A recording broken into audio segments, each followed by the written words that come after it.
দর্শক, জাতীয় স্মৃতিসৌধে শ্রদ্ধা জানানো শেষে রাজধানীর গুলশানের বাসায় ফিরছেন বিএনপির ভারপ্রাপ্ত চেয়ারম্যান তারেক রহমান। সর্বশেষ অবস্থা জানাতে সরাসরি যোগ দিচ্ছেন আমাদের সহকর্মী মুক্তা মাহমুদ। মুক্তা, আমাদেরকে জানাবেন তারেক রহমানের গাড়ি এখন কোন এলাকায় রয়েছে?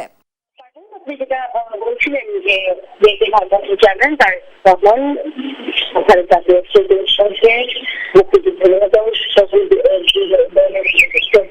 শেষে তিনি এখন ঢাকার পথে রওনা হয়েছেন।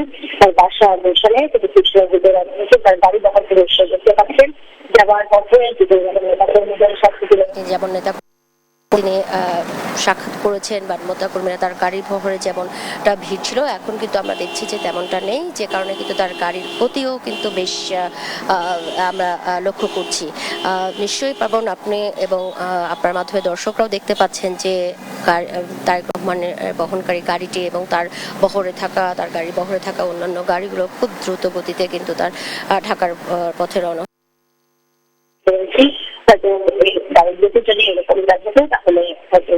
থাকে, তাহলে হয়তো ঘন্টা খানেকও লাগবে না, তার আগেই হয়তো ঢাকায় পৌঁছানো যাবে।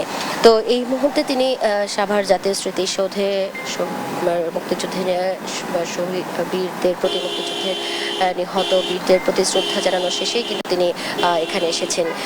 তার যাবার কথা ছিল কিন্তু দুপুর নাগাদ, তিনি সেখানে পৌঁছাতে পারেনি। আপনি সারাদিনই হয়তো দেখতে পেয়েছেন যে তার জন্য নেতাকর্মীরা যেভাবে রাস্তার দুপাশে অপেক্ষামান ছিল, তাদের সঙ্গে শুভেচ্ছা বিনিময়, তাদের সঙ্গে কুশলাদি বিনিময় করতে হয়তো তার এই যে গাড়ির যে গতি, সেই গতিটা আমরা দেখেছি ভীষণ ধীরগতি ছিল এবং তিনি 3:30টার পরে রওনা